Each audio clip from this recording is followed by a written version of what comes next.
Cruzamento de reproches entre o PSOE e o PP polo Departamento de Pediatría do Centro de Saúde da Ponte en Ourense. A parlamentaria socialista Carmen Rodríguez da Costa criticou que o Grupo Popular votase en contra de cubrir as 4 prazas de médico pediatra previstas para o centro de saúde.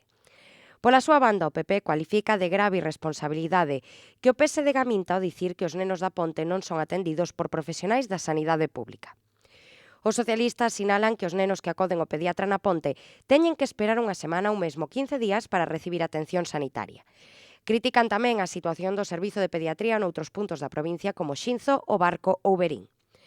Os populares, a través do seu portavoz Alberto Pazos, indicaron que no Centro de Saúde da Ponte hai 2 pediatras e un puericultor, é dicir, un médico de familia con formación pediátrica, que están a prestar servizo cunha demora de menos de 24 horas para as citas ordinarias e atenden cotas por debaixo da recomendación do Ministerio de Sanidade.